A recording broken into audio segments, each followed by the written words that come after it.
My name is Christopher Lockwood. I'm the Editorial and Publishing Director of Adjust Your Set. I think the future of content is really exciting. There are massive changes afoot. This is a huge time of transition. Brands have got to establish that they need new skills, they need to act in a new way. They need to almost forget what they have learnt and start again. If all of these new amazing tools and platforms available to them mean that they need to start again as a brand, they need to do brand planning that establishes why they might need content in the first place. Think about the vast variety of different shapes of content they might actually need, and then plan using people who actually know how to make content. Hi, I'm Steve Ackerman from Something Else, and what are my predictions for the future in terms of branded content? Well, I think the first of my predictions is that we need to have a change in the language, which is not to be talking about branded content, but to be talking about content for brands. Because for those brands who are interested in getting into the content space, unlike adverts, where they're competing for their advert to stand out against fellow competitors, in the content space, you're up against everyone else, the BBC, Channel 4, Sky, movie companies, whoever it might be. And therefore, that content really does need to stand out. And that means brands need to start having a mentality of a broadcaster and a mentality of editorial. And I suppose the biggest change that we might be looking to see is really where brands understand that there needs to be an ongoing conversation with the audience rather than short bursts of campaign activity. And therefore, out of that, what do I see as a big change for the future? Well, I think new agencies will emerge, agencies who particularly understand content, who have content backgrounds, rather than agencies who have strong advertising backgrounds, because the discipline of a 30-second advert is very different from the discipline of a 30-minute video and the story that that needs to tell. So there's some of my predictions. Come back in 5 years to see if I'm right or not. Hello, I'm Mike Clear. I'm the Head of Branded Content at Digitas LBI. The future of branded content is a big question, but I think there's a very interesting reorganisation of the traditional order of advertising process. So traditionally we've gone from creative strategy to creative writing to creative production to some form of media and distribution. Interestingly, now we're looking at distribution first and foremost and trying to understand the audience at the beginning of the process, which should then inform the strategy and should inform the production and the creative idea in such a way that it's the right idea and the right production for that media space at the end of the day. It's a very difficult and complex equation, and I don't think anyone's quite got it right at the moment. But hopefully with an eye on distribution, audience, creative and strategy in the long term, I think we might just get there. Greetings from the best of branded content marketing. I'm Deborah Prywis from Unruly. I head up marketing in our US office, and I was really happy to see the entire panel in unison agreeing that the future of content marketing is an always-on content strategy. There's a great quote from tonight that finally advertising is a means to nurture an audience versus shout messages at them, and I think that's the exact approach to take with content marketing, and that we'll be seeing a lot of that in the future. Definitely. Hi, I'm Kat. I'm also from Unruly. I'm the product director for our ShareRank product, which predicts how shareable video content is and how to make it more shareable and how to distribute it to amplify shareability. And I think that was another key takeaway for me from the panel, that this always-on strategy is going to be more and more important going forwards, and brands are going to be moving to conversations with consumers, not just broadcasting to them. But one of the key things that came out for us was consistency, and making sure that brands are not only starting to converse, but making sure that they're conversing in a consistent way so that their consumers understand who the brand is and what their relationship is, and that that's always the same kind of relationship.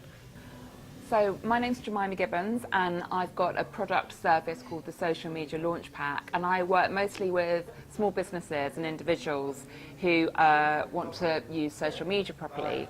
And my sort of take on branded content is actually you shouldn't worry too much about creation, you should think more about curation. So it's actually about joining the conversations that are already out there and not panicking about not having any budget and what exciting stuff you're going to create. It's about just reading interesting stuff and seeing interesting stuff by other by other brands and sharing that, because your community, your audience is actually interested in that stuff. They don't necessarily care that it's produced by you, they're just interested in it because you shared it. So it's all about what you share rather than what you actually make yourself. Okay, my name is Paul Bay and I'm from Citizen Bay.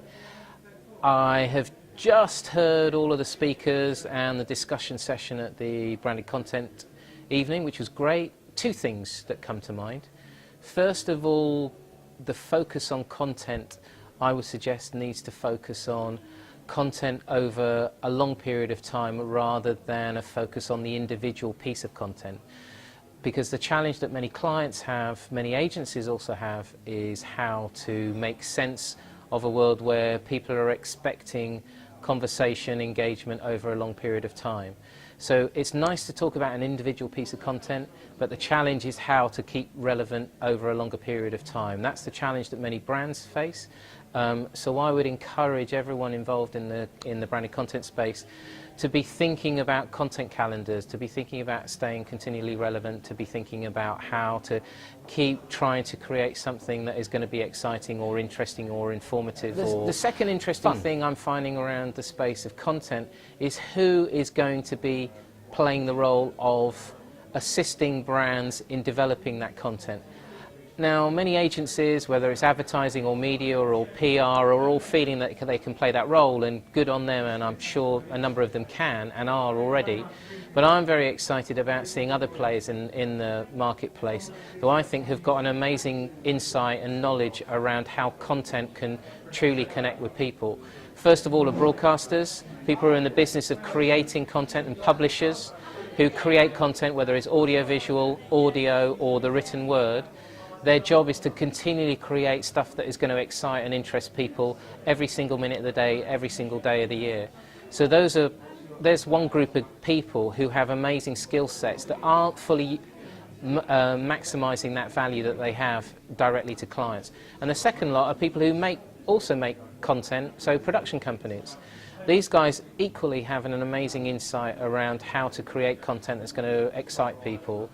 They have amazing knowledge, amazing expertise and skills, so whether it's production companies or broadcast publishers and broadcast companies, I think those guys have the real opportunity to going forward and connecting with brands and helping brands forever stay relevant to very fickle customers out there who are looking for excitement, for fun, for intelligence, for insight and knowledge. Thank you. Hi, my name's Justin Kirby.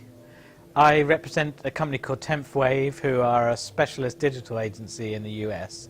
I'm just going to talk a little bit about tonight and all the surrounding things which have kind of come together around the event. So basically, about 2 years ago, we proposed to the BCMA this idea of creating a book, eBook, an enhanced media eBook, about branded content marketing, because we thought it'd be a really good way of being able to show all the various formats and examples of sort of the best work out there. And that what's happened since then, we created a pilot which is very well received, is that we've now created this much broader collaboration of which a book is really a rallying point for. So people give us content, whether it's their case studies or their opinions about where they think the industry is at and where it's heading, but that is just the kind of central point for what becomes a whole load of other activities. And the event tonight was one example. There was also an event 2 weeks ago in Denmark at the Danish Marketing Association, and there's an event tonight in the US which has nearly 300 people, from what I understand, attending. So what would be really interesting for anyone watching this is if they have some other ideas to try to come forward. So, we had an idea about an ebook, people have had ideas for their clients which they've shown, but it'd be really interesting if anyone has got other ideas about how they think they could extend this collaboration. Like, could we collaborate on a project together, or could there be a marketplace where brands and publishers and media owners, production companies, journalists, whatever, can come together and discuss ideas about, alliances, collaborations around branded content. So this is really the starting point of that potential opportunity, and it would be great if you could get involved in some way. Andrew Cantor, CEO of the BCMA. My view of the future for branded content in the next 5 years, I really do believe that majority of campaigns will have content, branded content at the centre of that campaign. It must be at the core of those campaigns. But really, I think what won't change and what has to remain is the fact that it has to be based on insight and data and understanding that data. So I think it's a very exciting time to be in the world of content, and I hope you enjoy the ride. So thank you very much.